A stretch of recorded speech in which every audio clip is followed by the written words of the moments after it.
Welcome to the Deep Dive, our mission. We take dense, insightful sources and basically pull out the key knowledge you need so you don't have to spend hours doing it yourself. Exactly. And today, we're looking at a really fascinating story of an intentional career pivot.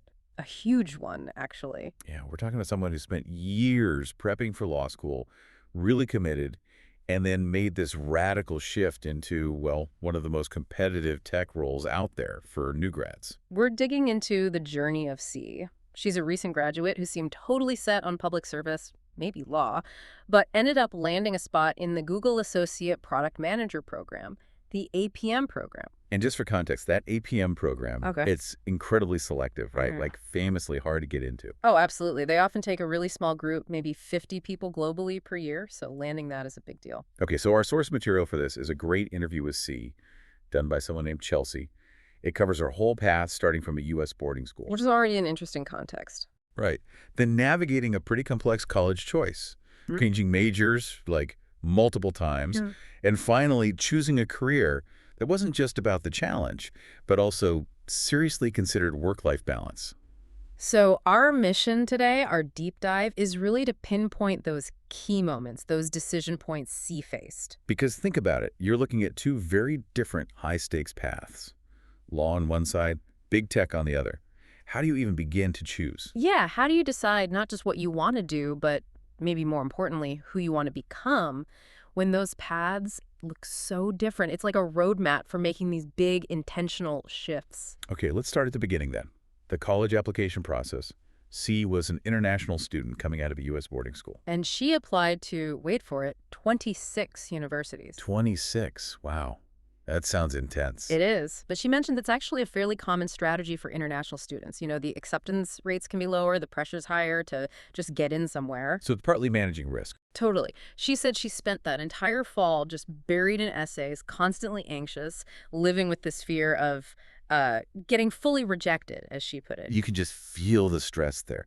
That level of effort driven by fear, it's immense. Definitely highlights the pressure cooker she was in. So after all that, the acceptances come in, and she faces this really interesting choice. She got into a top-tier, private Ivy school. The kind of place you'd maybe expect someone from her background to choose. Exactly, and also a large public university, one known more for its focus on social practice, social responsibility. And here's the first major pivot, really. She didn't go for the Ivy. Which is counterintuitive for a lot of people. Why? Well, this is where it gets really interesting. It wasn't about rankings or, future job prospects in that moment. It was purely about identity. How so? The private Ivy felt like her comfort zone. It was too similar, she thought, to the privileged, maybe slightly insulated world of her boarding school. She actually worried about staying in a bubble. Staying in a bubble.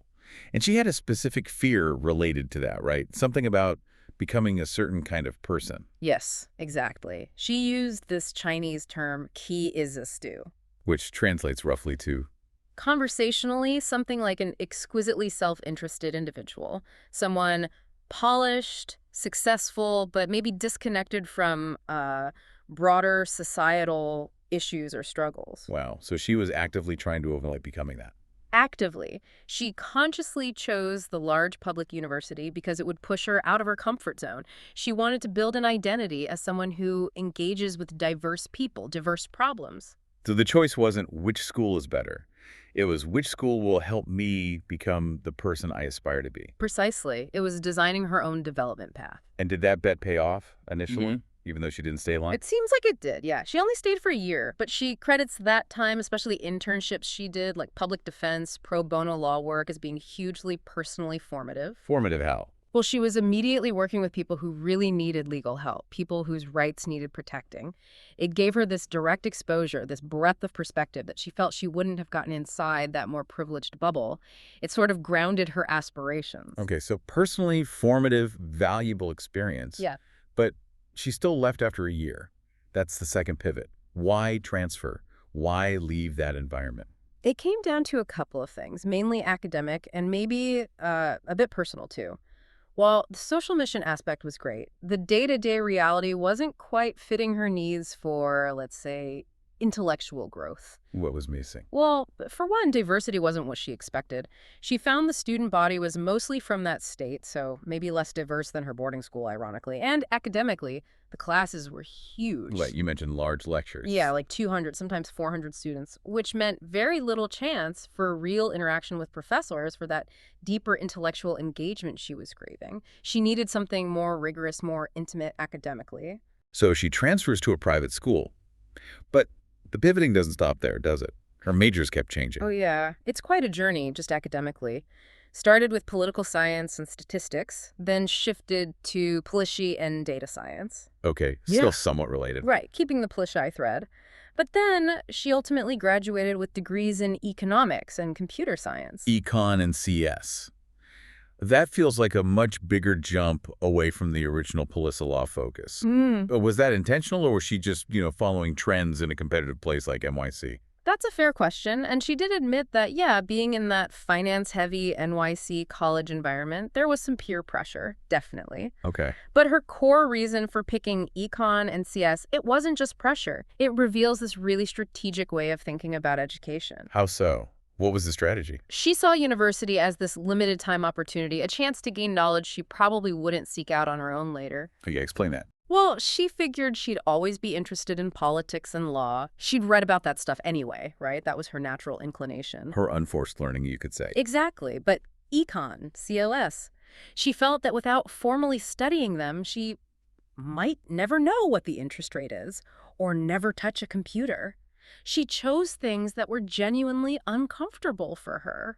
So deliberately picking the harder path, the less intuitive one, to build foundational skills she felt she lacked. Precisely. To get that analytical toolkit, that basic literacy in economics and technology, which she saw as increasingly essential. She understood the utility of pushing beyond her natural interests during that specific window of university. That's a really powerful takeaway for anyone listening, especially students. Use that time to acquire skills, maybe the technical or quantitative ones, that you won't just absorb passively. Study the things that challenge you. And it was exactly that toolkit, the analytical grounding from Econ CS, that really enabled the biggest pivot of all. Right, abandoning the law school plan entirely and heading towards big tech.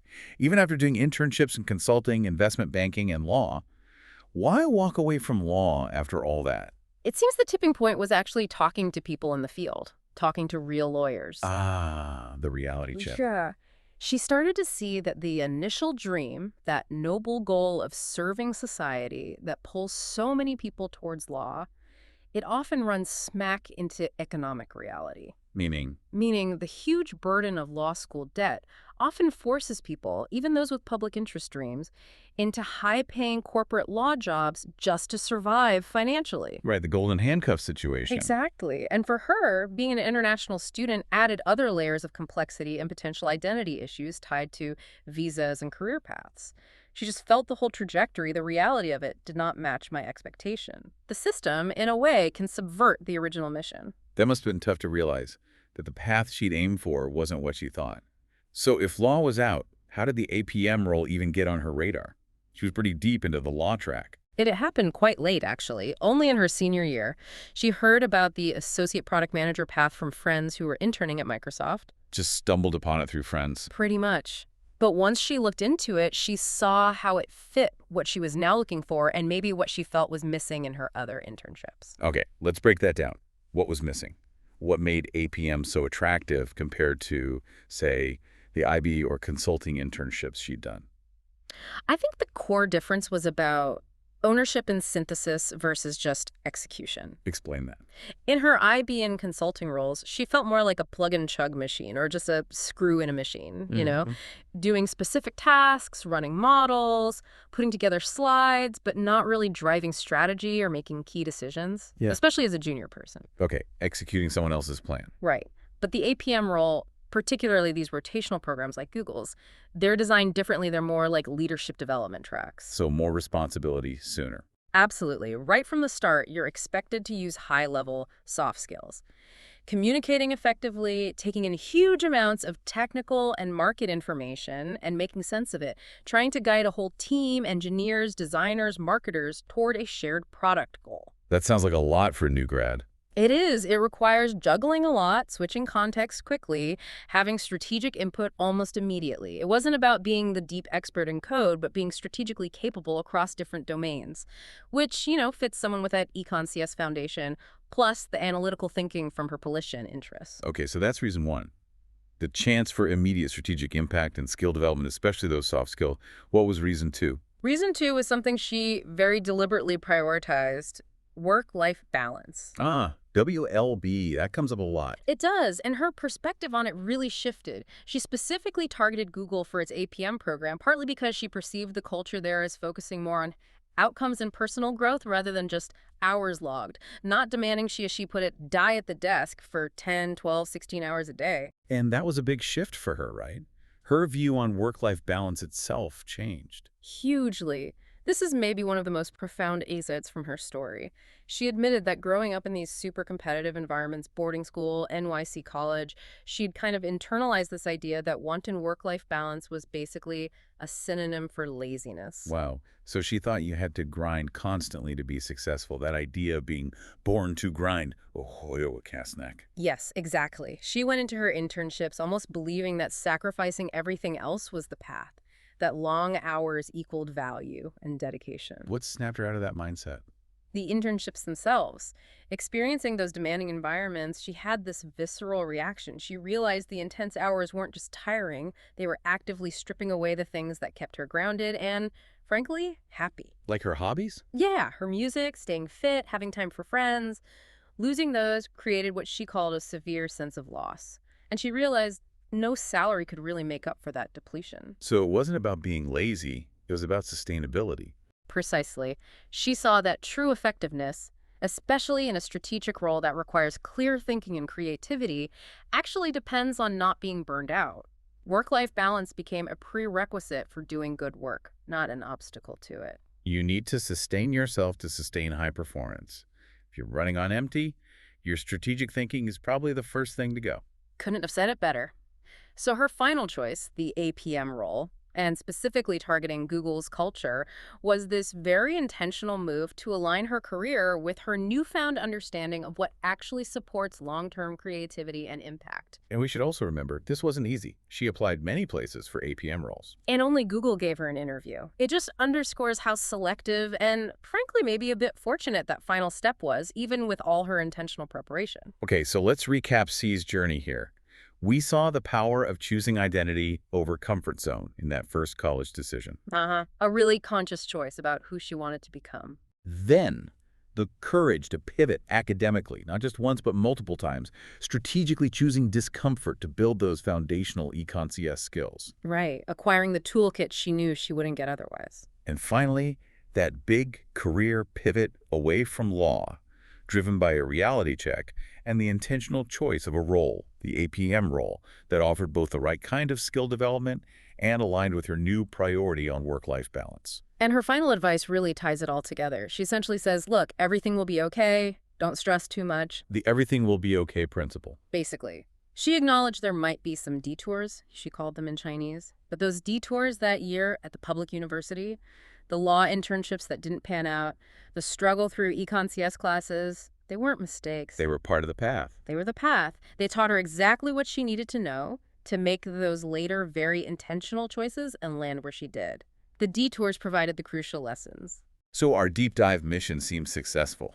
We've really unpacked the thinking, the intentionality behind each of C's major pivots. Yeah, it's a compelling story of self-direction. Which brings us to our final thought for you, the listener.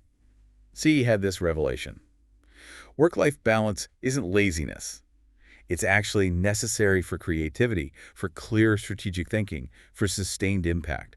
If you accept that premise, based on her hard-won experience. How does that change things for you? Right. How does knowing that potentially change the kinds of jobs, the kinds of companies, or even the entire fields you should be prioritizing right now? Something to think about. Definitely something to mull over. Thanks for diving deep with us today.